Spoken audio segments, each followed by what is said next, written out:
ఓం శ్రీ సాయిరామ్. భగవాన్ శ్రీ సత్యసాయి బాబా వారి దివ్య అనుగ్రహ ఆశీస్సులతో స్వామివారి యొక్క దివ్య చరిత్రను మన స్వామి భక్తులు అనేక పుస్తకాలలో ఈ లోకానికి అందించారు. స్వామి చరిత్రను చదవటం, తెలుసుకోవటం సాయి భక్తులుగా మనందరి యొక్క కర్తవ్యం, బాధ్యత. స్వామివారి వైభవాన్ని మనం మన తోటి భక్తులకి తెలియపరచాలంటే వాటి యొక్క వివరాలని సంపూర్ణంగా పుస్తకాల రూపంలో చదివి తెలుసుకొని మనం చెబితే అది ఎంతో హృదయానికి హత్తుకునేలా ఉంటుంది. పూజ్యులు గౌరవనీయులు శ్రీ అడప భాస్కర్ రావు గారు ఈ యొక్క పుస్తకాన్ని రచించారు. విజయవాడ వాస్తవ్యులు శ్రీ అడప భాస్కర్ రావు గారు శ్రీ సత్యసాయి అవతారోద్యమ దివ్య చరిత్ర అనేటువంటి స్వామివారి యొక్క దివ్య గ్రంథాన్ని రచించారు.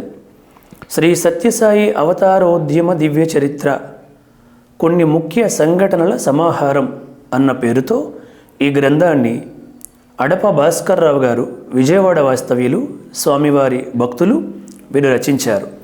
ఈ పుస్తకం యొక్క ప్రధానమైనటువంటి ఉద్దేశం ఏమిటంటే, ఈ పుస్తకంలో స్వామివారు జన్మించింది లగాయతు అనగా 1926 నవంబర్ 23వ తేదీ నుంచి స్వామివారి అవతార పరిసమాప్తి వరకు, మహాభినిష్క్రమణ వరకు అనగా 2011వ సంవత్సరం ఏప్రిల్ 24వ తేదీ వరకు స్వామివారి దివ్య చరిత్రలో అత్యంత ముఖ్యమైనటువంటి విషయాలన్నింటినీ కూడా వారు అనేక పుస్తకాలు చదివి అనేక మంది పెద్దలని కలిసి వారి దగ్గర నుంచి ఆ యొక్క వివరాలన్నీ కూడా తెలుసుకొని మన భక్తాదులందరికీ ఉపయోగపడే విధముగా చక్కనటువంటి పుస్తకాన్ని మనకు అందించారు.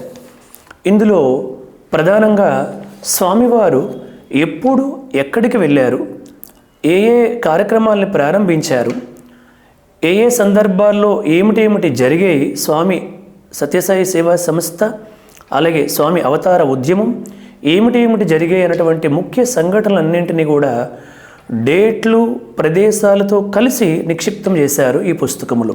చాలా గొప్ప పుస్తకం ఇది. దీనిని చదవటం వల్ల మనం మన తోటి వారికి, భక్తాదులకు స్వామివారి యొక్క దివ్య సంఘటనలను చాలా సులువుగా తేదీలతో, ప్రదేశాలతో కూడా చక్కగా వివరించడానికి అవకాశం ఏర్పడుతుంది. అందుకోసం ఈ పుస్తకాన్ని ఈరోజు నుంచి ప్రతిరోజు మనం ఎక్కువ సమయాన్ని వెచ్చించలేం కాబట్టి అందరూ వినడానికి, చూడడానికి కనీసం ఒక 15 నుంచి 20 నిమిషాల వరకు వీడియో వచ్చేలాగా దీన్ని తయారు చేస్తున్నాను. దీంట్లో ఉండే ప్రతి డేట్స్ కూడా మనందరికీ, సాయి భక్తులందరికీ చాలా ముఖ్యమైనటువంటివి. వీటిని మన డైరీల్లో రాసి పెట్టుకుంటే సమయం వచ్చినప్పుడు మనం ప్రవచనాల్లో చెప్పొచ్చు, తోటి భక్తులకి చెప్పేటప్పుడు చెప్పొచ్చు. అన్ని విధాలుగా మనకి ఇది ఉపయోగపడుతుంది. మనకి ముందు స్పష్టంగా మన స్వామివారి దివ్య చరిత్ర మనకి ముందు బాగా తెలుస్తుంది. తర్వాత మన తోటి వారికి చెప్పడానికి కూడా ఉపయోగపడుతుంది. అందుకోసమని ఈ పుస్తకాన్ని చెప్పడానికి ప్రయత్నం చేస్తున్నాను. భక్తులందరూ కూడా చక్కగా విని స్వామివారి యొక్క దివ్య చరిత్రను తెలుసుకొని స్వామివారి దివ్య అనుగ్రహానికి పాత్రులు కావలసిందిగా ప్రార్థన. అన్నాజీ సాయిరామ్ పుట్టపర్తి నా YouTube channel. Please subscribe, like and share. Sairam.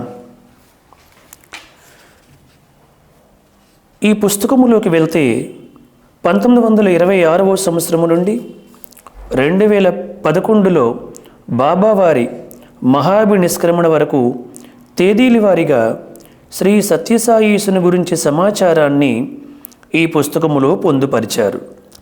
ఇది సాయి భక్తులకు ఒక డైరెక్టరీగా ఉపయోగపడుతుంది. ప్రేమతత్వము, మానవత్వమే సాయి తత్వమని చెబుతూ పుట్టపర్తిని ప్రపంచవ్యాప్తం చేసిన పర్తివాసులు బాబావారిపై రీసెర్చ్ చేసే విద్యార్థులకు, యువతకు, భక్తులకు ఈ పుస్తకం ఒక అద్భుత కరదీపికగా ఉపకరిస్తుందనటంలో ఎటువంటి సందేహమూ లేదు. విశ్వశాంతి కోసం బాబావారు చేపట్టిన సామాజిక, ఆధ్యాత్మిక, విద్య, వైద్య సేవా కార్యక్రమాలు, విజయవంతంగా పూర్తి చేసిన బృహత్తర పథకాలు, అవి ప్రతి ఒక్కరికి అందుబాటులోకి వచ్చేలా తీసుకున్న విధాన నిర్ణయాలు, బాబావారు ప్రేమతో ఆశీర్వదిస్తూ చేసిన దివ్యోపన్యాసాలు, ప్రారంభోత్సవాలు, రచనలు, ఆవిష్కరణలు, ఇంకా మరెన్నో ఈ పుస్తకము నిండా విస్తరించి ఉన్నాయి. దేశ విదేశాలలో, తూర్పు ఆఫ్రికా మరియు భారతదేశములో విస్తృతంగా బాబావారు సంచరిస్తూ బాబావారు ప్రసరింపజేసిన ఆధ్యాత్మిక జ్ఞాన జ్యోతుల్ని, ఎన్నో కుటుంబాలపై కురిపించిన అనుగ్రహ ఆశీర్వాదాలను ప్రతి పేజీలో చదువుతూ పాఠకులు ఆనందానుభూతికి లోనవుతారు. సర్వదేవతాతీత స్వరూపులైన శ్రీ సత్యసాయి అవతారంలోని ముఖ్య సంఘటనలు అన్నీ వరుస క్రమంలో తేదీల వారీగా ప్రచురింపజేసి రాబోయే తరాల వారికి, అశేష భక్త జనావాళికి అందజేసి ప్రయత్నం చేసిన శ్రీ భాస్కరరావు గారి ఆలోచన ధోరణి అద్భుతం. స్వామివారి దివ్య అనుగ్రహము చేత మాత్రమే వారు ఈ విధముగా ఈ పుస్తకాన్ని తయారు చేయగలిగారు. భగవాన్ శ్రీ సత్యసాయి అవతార లీలా వైభవ చరిత్ర వ్రాయ ప్రయత్నం ఎంతటి తపోనిధులైన వ్యాస మహర్షి, వాల్మీకులకైనా వశమా? ఆకాశాన్ని అరిటాకులో చుట్ట ప్రయత్నం సాధ్యమా? శ్రీ సత్యసాయి అవతార ఉద్యమ చరిత్రలో కొన్ని ముఖ్య సంఘటనల సమాహారం అనే పుస్తకం శ్రీ బాబావారు అనంత ప్రేమామృత సాగరము నుంచి ఒక బిందువును మీకు అందించడం మాత్రమే. ఈ ప్రయత్నం పూర్తిగా బాబావారి దివ్య అనుగ్రహము చేత మాత్రమే జరిగింది. బాబావారు శ్రీ సత్యసాయి దివ్య అవతార తత్వమును 1947వ సంవత్సరములో వారి అన్నగారైనటువంటి శ్రీ శేషమరాజు గారికి ఈ విధముగా తెలియపరిచారు. అఖిల మానవులకు ఆనందమునగూర్చి రక్షించుచుండుటే దీక్ష నాకు, సన్మార్గమును వీడి చెరియించు వారిని చేపట్టి కాపాడుటే వ్రతము నాకు, భేద సాధలకైన పెనుబాధ తొలగించి లేమిని బాపుటే ప్రేమ నాకు, నియమ నిష్టలతోడ ననుగొల్చి వారిని కాపాడుచుండుటే ఘనత నాకు, మంచి చెడ్డలు కూడా మనసులో సమముగా భావించుచుండుటే భక్తి నాకు, అనగ పేరొంది నాయండ నలరు వారిని నేనెన్నడను మరువబోను ఇది నిజము, ఎట్టి కుచితము మదికి నే నేర్పకుందు అట్టి నా పేరు చెడుట ఎట్లగును భువిని అంటూ స్వామి 1947లో శేషమరాజు గారికి ఈ లేఖను రాశారు. ఓం శ్రీ సత్యసాయి గణేశాయ నమః. అవతరించుటయనుటలో అర్థమేమి, అవతరించుటయనుటలో అర్థమేమి, జనులపై ప్రీతి వాత్సల్య పరితతోడ వారి స్థాయికి దైవంబు వచ్చు భువికి, జీవ ప్రజ్ఞతో పాటుగా దైవ ప్రజ్ఞ అంటూ స్వామి తన అవతార తత్వాన్ని తెలియపరిచారు. భగవాన్ శ్రీ సత్యసాయి బాబా వారు మానవ రూపములో అవతరించి మానవుడు ఆధ్యాత్మికంగా ఉన్నత శిఖరాలు అధిరోహించే సాధనలో సహాయపడేందుకు దైవ ప్రజ్ఞతో పాటు జీవ ప్రజ్ఞను సంతరించుకొని మానవుని స్థాయికి దిగి వచ్చి అందరితో కలిసి మెలిసి తమ అవతార లక్ష్యాన్ని నిరంతరం నెరవేరుస్తూనే ఉంటారు. అవతార కారణాన్ని, అవతార రహస్యాన్ని స్వామి ఈ విధముగా తెలియపరిచారు. యుగధర్మ పద్ధతులు విగిలితమై ఉంట నయ మార్గమును త్రిప్పి నడుపు కొరకు లోకంబులెల్ల కల్లోలమై చెడియుండ నిష్కల్మసము చేసి నెగుడు కొరకు దుర్మార్గబద్ధులై కృంగి దీనతనుంట సాధు సంరక్షణ సలుపు కొరకు కాల సందిగ్ధ విగ్రహ సూక్తులై ఉంట భాష్యార్థ గోప్యములు తెలుపు కొరకు క్షమాభరము బాపి భూదేవి మనుపు కొరకు త్రేతనొసగిన కోర్కెలు తీర్చు కొరకు అవతరించెను అచ్యుతుడు అవనియందు సత్యరూపుడై పర్తిలో చూడుడిప్పుడు అంటారు భగవాన్ శ్రీ సత్యసాయి బాబా వారు. ఓం శ్రీ సాయిరామ్. 1926 నవంబర్ 23వ తేదీ నాడు భగవాన్ శ్రీ సత్యసాయి బాబా వారి జననం జరిగింది. స్వస్తి శ్రీ అక్షయనామ సంవత్సరం కార్తీక సోమవారం ఆర్ద్ర నక్షత్రం తులాలగ్న వృషభ నవాంశలో ఉషక్కాల బ్రహ్మముహూర్తం 5:06 ఉమ్మడి మద్రాసు రాష్ట్రములో ఆంధ్ర ప్రాంతములో రాయలసీమ అనంతపురం జిల్లా బుక్కపట్టణం తాలూకా చిత్రావతి నదీ తీరాన ఉన్న పుట్టపర్తి అనే చిన్న పల్లెలో భగవాన్ శ్రీ శ్రీ శ్రీ సత్యసాయిబాబా వారు రాజుల వంశములో అవతరించారు. భారద్వాజ ఋషి గోత్రం, ఆపస్తంభ సూత్రం. తండ్రి రత్నాకరం పెదవెంకమరాజు గారు, తల్లి ఈశ్వరమ్మ గారు. శిశువు పుట్టిన తరువాత పొత్తి గుడ్డల క్రిందకు నాగేంద్రుడు పోయి పాన్పులా చుట్టుకొని పడగ విప్పి శేషతల్పములా ఉండి అందరూ చూస్తూ ఉండగా ఆ పాము అదృశ్యమైపోయింది. భగవాన్ బాబా పుట్టిన వెంటనే మొదటిసారిగా జరిగిన లీల. శ్రీ స్వామివారు పుట్టుటకు ముందు వారి ఇంటిలో ఉన్న సంగీత వాయిద్యములు వాటికవే శుభసూచకంగా మ్రోగుతూ ఉండేవి. 5000 సంవత్సరాలకి ముందే సంస్కృతములో లిఖించబడిన తాళపత్ర గ్రంథములైన అగస్త్యనాడి, బుధనాడి, సుఖనాడి, బ్రహ్మనాడి, విశ్వామిత్రనాడి, భారద్వాజనాడి, కాకాసుంబునాడి, ఫలని సుబ్రహ్మణ్య స్వామి గుడిలోని నాడీ గ్రంథం మొదలైన నాడీ గ్రంథాలలో భగవంతుడు శ్రీ సత్యసాయి బాబాగా ఉద్భవించి ఏ ఏ కార్యక్రమాలు చేస్తారో విశదీకరించబడి ఉన్నవి.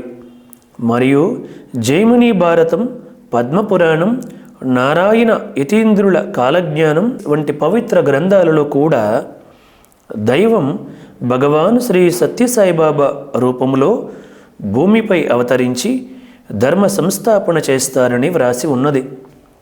1926 నవంబర్ 24 శ్రీ అరవింద యోగి పాండిచ్చేరిలోని తమ ఆశ్రమములో తన అనుయాయులతో శ్రీకృష్ణ తత్వం ఈనాడు భూమి మీద అవతరించింది అని ప్రకటించారు. అప్పటికి వారు చాలా కాలంగా మౌన దీక్షలో ఉన్నారు. స్వామి జన్మించిన మరుసటి రోజు 1926 నవంబర్ 24న వారు ప్రకటించారు, శ్రీకృష్ణ తత్వం భూమి మీద అవతరించింది అని. స్వామి 1931 శ్రీరామనవమి పండుగ సందర్భంగా పుట్టపర్తి గ్రామ పిల్లలు స్వామిని తమ గురువుగా భావించి, బ్రహ్మజ్ఞానిగా భావించి ఎడ్ల బండిపై ఊరేగించారు. 1933లో అనగా స్వామికి కేవలం 7 ఏండ్ల ప్రాయంలోనే పండరి భజన మండలిని స్వామి ఏర్పాటు చేసి చుట్టుపక్కల ప్రాంతాలకు కూడా తీసుకుని వెళ్ళి భజనలు చేసి కలరా వంటి వ్యాధుల్ని పారద్రోలుతూ వచ్చారు. బాబావారి తాతగారు శ్రీ కొండమరాజు గారు గొప్ప దైవ భక్తి సంపన్నుడు. వారి గురువు వెంకోస. ఒకరోజు కొండమరాజు గారికి కలలో సత్యభామ వర్షంలో తడుస్తూ కనిపించి ఆమె కోరికపై కొండమరాజు పుట్టపర్తిలో సత్యభామాదేవికి ఆలయాన్ని కట్టించారు. దానిని మనం ఇప్పుడు సత్తమ్మ గుడి అంటున్నాం. శ్రీ రత్నాకరం సత్యనారాయణ పుట్టపర్తిలో గవర్నమెంట్ ఎయిడెడ్ ఎలిమెంటరీ స్కూలులో ప్రాథమిక విద్యను అభ్యసించారు. శ్రీ బాబావారికి 7 సంవత్సరాల ప్రాయంలో తాతగారైన శ్రీ కొండమరాజు గారి ధర్మపత్ని శ్రీమతి లక్ష్మమ్మ గారు స్వర్గస్థురాలగుట వలన తాతగారి ఇంటికి మకాం మార్చి శాకాహారులైన తాతగారికి వంట వండి భోజనం వడ్డించటం మొదలుపెట్టారు.